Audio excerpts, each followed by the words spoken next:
It was pouring rain that July afternoon when my 3 children left me at the door of the San Rafael nursing home. The freezing water hit my face, my hands trembling from the cold or from the betrayal, I don't know. No hugs, no tears, they didn't even get out of the car. Roberto, my eldest, the one born with complications, whom I breastfed every 3 hours for 6 months because doctors said he wouldn't survive, he didn't even turn to look at me.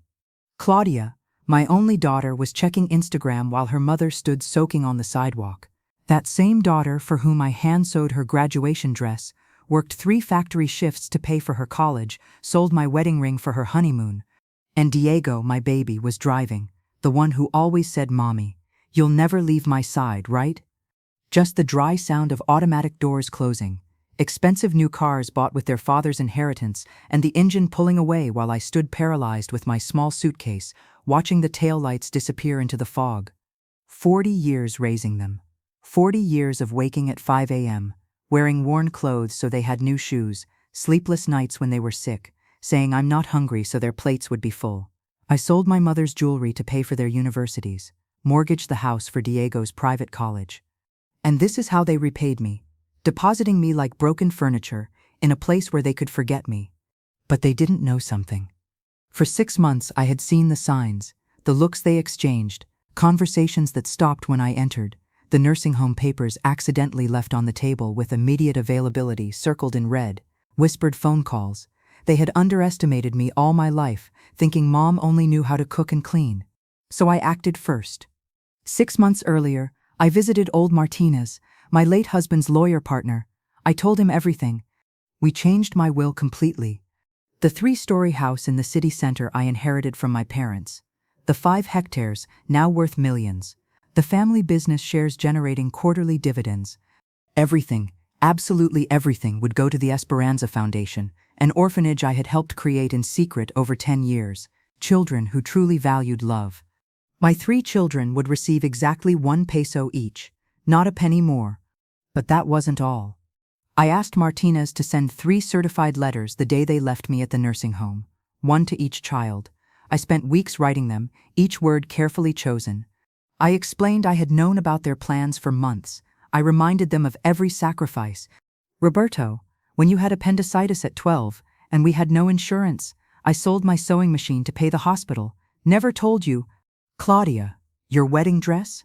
I cleaned houses for 6 months at 4 a.m. to pay for it. Diego, when you lost your job, that emergency fund was my entire pension for a year. I ate rice and beans so you wouldn't lose your apartment. At the end of each letter, I informed them of their inheritance, 1 peso and a photograph my neighbor Lucia had captured from her window.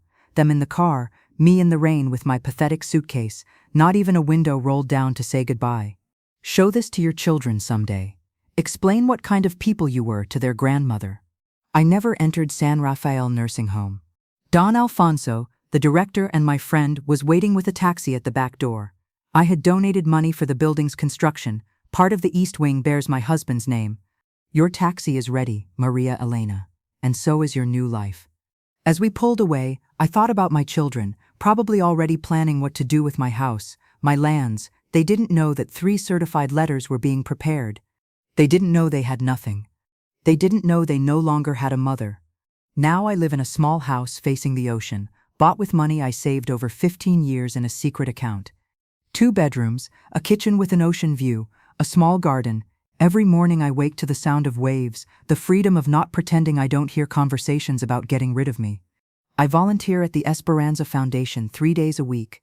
I read bedtime stories, teach them to cook, help with homework. They call me Grandma Maria, and their eyes light up when I arrive. These children value love. They know what it's like not to have it. And constantly now, I receive desperate calls from my children. The phone rings. Roberto, Claudia, Diego. I let it ring. Sometimes they leave voicemails.